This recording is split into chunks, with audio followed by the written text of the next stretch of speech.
Channel पर स्वागत है। आज हम पढ़ने वाले हैं अलंकार के बारे में। अलंकार क्या होता है? अलंकार का शाब्दिक अर्थ है आभूषण।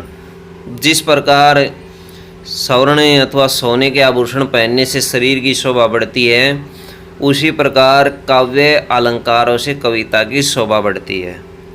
अलंकार के भेद, अलंकार के 3 भेद होते हैं अथवा 3 इसके प्रकार हैं, जो कि पहला है शब्दालंकार, अर्थालंकार, उभय अलंकार। पहले हम शब्दालंकार के बारे में जानते हैं कि ये क्या होता है। जहाँ पर शब्दों के आधार पर चमत्कार उत्पन्न होता है, शब्दों के कारण कविता में चमत्कार उत्पन्न होता है, वहाँ पर शब्दालंकार होता है। ये निम्न प्रकार के होते हैं: अनुप्रास अलंकार, गमक अलंकार और श्लेष अलंकार। सबसे पहला हमारा है अनुप्रास अलंकार। अनुप्रास अलंकार जहाँ पर एक ही वर्ण की आवृत्ति बार बार होती है, उसे अनुप्रास अलंकार कहते हैं। जैसे कुछ एग्जाम्पल दिए हैं नीचे: तरनी, तनुजा, तरतमाल, तरुवर, बहुछाए। अब इसमें देखिए तय की आवृत्ति है, हर अक्षर में बार बार तय की आवृत्ति आई है, इसलिए अनुप्रास अलंकार इसमें है। चारु चंद्र की चंचल किरणें खेल रही जल थल में, इसमें चय की आवृत्ति है। आगे एग्जाम्पल और देखिए, 2 एग्जाम्पल और नीचे दिए गए हैं, इनमें भी एक ही अक्षर की बार बार आवृत्ति हुई है, इसलिए हम इसमें कह सकते हैं अनुप्रास अलंकार है। अनुप्रास अलंकार के 5 भेद होते हैं, जिनमें से हम 2 भेदों के बारे में पढ़ेंगे। पहला जो भेद है वो अंत्यानुप्रास है, दूसरा लाटानुप्रास है, तीसरा छिकानुप्रास है, चौथा वृत्यानुप्रास और श्रुत्यानुप्रास।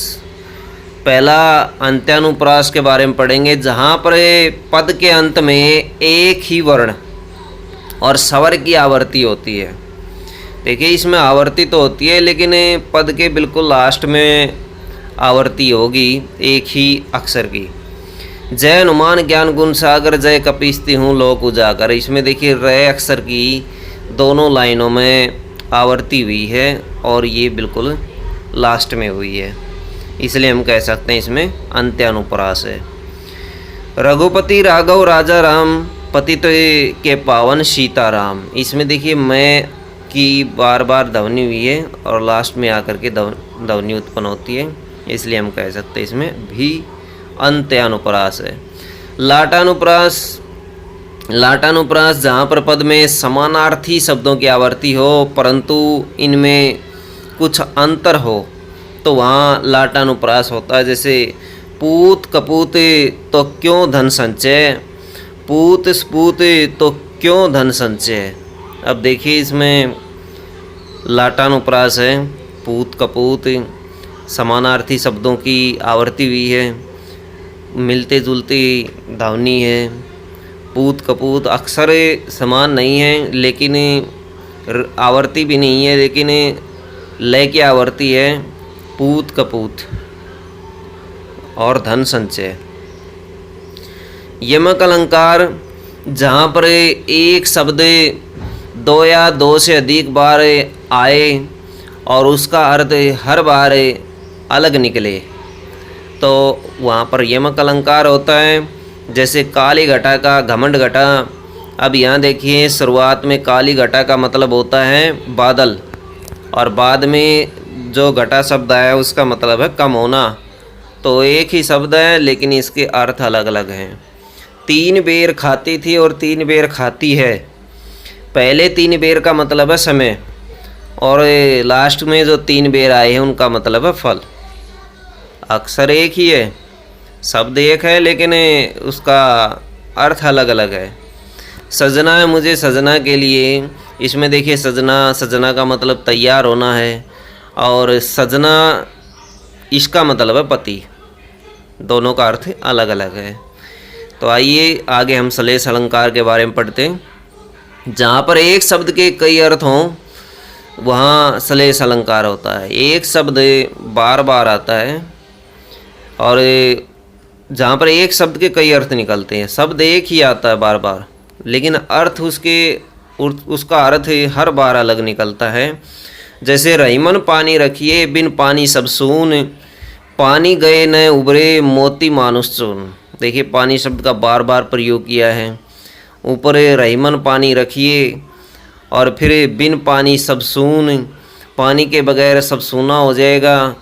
फिर है पानी गए न उबरे मोती मानुष चून, मोती मानुष और मनुष्य और जितने भी हैं जीव जंतु सबके साथ पानी सब जुड़ा हुआ। पानी यहाँ पर इज्जत है, इज्जत या उसकी जो भी है उसके साथ जुड़ा हुआ वो समाप्त हो जाती है, यानी इज्जत जाने पर व्यक्ति का सब कुछ चला जाता है। फिर है सुवतन को खोजते अथवा ढूंढते जिरतु कवि व्याभिचारी चोर। ये कुछ एग्जाम्पल है सलेस अलंकार के। अर्थालंकार, जहाँ पर अर्थ के आधार पर चमत्कार प्रकट हो वह अर्थालंकार कहलाएगा। तो अर्थालंकार भी जिस तरह से शब्दालंकार हमने पढ़े शब्द के आधार पर, यहाँ पर अर्थ के आधार पर कविता में चमत्कार उत्पन्न होता है। जैसे पहला अलंकार हमारा उपमा अलंकार। उपमा अलंकार, उप का मतलब होता है समीप और मा का मतलब होता है तोलना अथवा तुलना करना, किसी दूसरे से तुलना करना। इसमें तुलना मिलेगी जाता है जब दो या भिन्न वस्तुओं में समान धर्म के कारण समानता दिखाई जाती है, तब वहाँ उपमा अलंकार होता है। पहचान इसकी रहती है सासी सम सरिस सदर्श ज्यों त्यों। ये कुछ शब्द हैं जो किसी भी कविता के बीच में आते हैं, किसी पद के बीच में आते हैं, तो वहाँ से आपको पता चल जाता है कि यहाँ पर उपमा अलंकार है। इसमें दो शब्दों का खासकर प्रयोग होता है, उपमेय और उपमान का। उपमेय क्या होता है? जिसकी उपमा की जाए वह उपमेय कहलाती है, और जिससे उपमा की जाए वह उपमान कहलाता है। जैसे कर कमल सा कोमल है, कर यहाँ पर उपमेय है जबकि कमल उपमान है, और सा उपमा अलंकार है। तो देखिए इसमें सा उपमा अलंकार है। पीपर पतित सरिस मंडोला, मुख चंद्र सा सुंदर है, नील गगन सा शांत हृदय हो रहा। इन लाइनों में देखिए सा का प्रयोग किया गया, इसलिए उपमा अलंकार है। उत्प्रेक्षा अलंकार, जहाँ उपमेय में उपमान की संभावना व्यक्त की जाए या वर्णन हो तो वहाँ पर उत्प्रेक्षा अलंकार होता है। पहचान इसकी होती है मनु मन हूँ, मानो जन हूँ, जनू जानो। मानो मुख चंद्र है, सोहत ओढ़े पीत पट श्याम, सलोने गात। मानो नीलमणि शैल, आतप पत्यो प्रभात। इसमें देखिए इसमें मानो शब्द का प्रयोग किया है। मानव और मानो इन दो शब्दों का प्रयोग हुआ है, इसलिए इसमें उत्प्रेक्षा अलंकार है। अतिशयोक्ति अलंकार, जहाँ पर किसी बात का वर्णन बढ़ा चढ़ा करके किया जाए वहाँ पर अतिशयोक्ति अलंकार होता है। किसी बात को बढ़ा चढ़ा करके किया जाए या उसमें उसको बार बार दोहराया जाए, उसको अतिशयोक्ति अलंकार कहा जाता है। हनुमान की पूंछ में लग ना पाई आग, और लंका सारी चली गई, लंका नगरी चली गई और गए निशाचर भाग। हनुमान की पूंछ में लगना पाई आग, देखिए पूंछ में बिल्कुल आग नहीं लग पाई, बढ़ा चढ़ा करके बात की गई है। पूंछ का एक बाल तक नहीं जला और सारी लंका जल गई और निशाचर भाग गए। तो इसमें बढ़ा चढ़ा कर बात की गई है, इसलिए इसमें अतिशयोक्ति अलंकार है। आगे नदियाँ पड़ी अपार, घोड़ा कैसे उतरे पार, राणा ने सोचा इस पार, तब तक चेतक था उस पार। चेतक जो था वो राणा के घोड़े का नाम था, और जब तक पलक झपकते राणा तब तक चेतक उस पार था।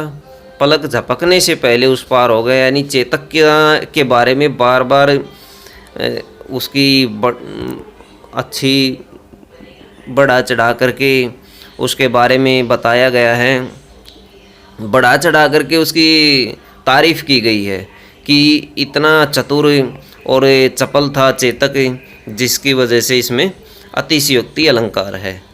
रूपक अलंकार, यहाँ उपमेय में उपमान का भेद रहित या निषेध रहित आशय हो, वहाँ रूपक अलंकार होता है। चरण कमल बंदो हरि गई, भैया मैं तो चंदर खिलौना ले हों।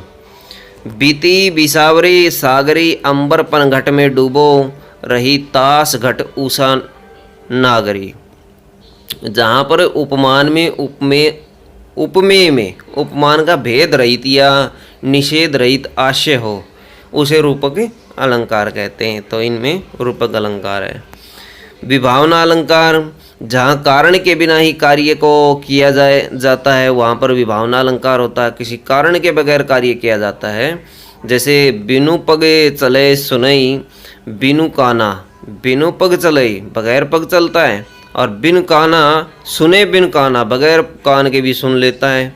कर बिनु कर्म और करे विधि नाना। देखो अब यहाँ पर बगैर किसी वस्तु की सहायता से, कानों की सहायता से, किसी अंग की सहायता से कार्य पूर्ण हो जाता है। तो यहाँ पर क्या है, बगैर, इसमें बताया गया कि जहाँ कारण के बिना ही कार्य पूरा हो जाए, बगैर किसी कारण के अपने आप ही पूरा हो जाए, उसे विभावना अलंकार कहते हैं। मानवीकरण अलंकार है हमारा नेक्स्ट। द मानवीकरण अलंकार, जहाँ मानव जैसे रूप का या चेतना का आरोप किसी निर्जीव वस्तु या अमूर्त पदार्थों पर किया जाता है। निर्जीव वस्तुओं पर ज़्यादातर किया जाता है, तो उसे मानवीकरण अलंकार कहा जाता है। जैसे दिव सावसान का समय, मेघ में आसमान से उतर रही, वह संध्या सुंदर परिसी, धीरे धीरे धीरे धीरे। तो इसमें मानवीकरण अलंकार है। ज़्यादातर इसमें माना जाता है कि निर्जीव वस्तुओं के ऊपर ज़्यादातर, जैसे कमल के ऊपर जो अच्छी अच्छी चीज़ें हैं सुंदर, उन चीज़ों के ऊपर मानवीकरण किया जाता है सजीव वस्तुओं का। तो धन्यवाद दोस्तों, ये हमारा लास्ट अलंकार था। हमारे चैनल को लाइक सब्सक्राइब करें, वीडियो को लाइक करें, चैनल को सब्सक्राइब करें।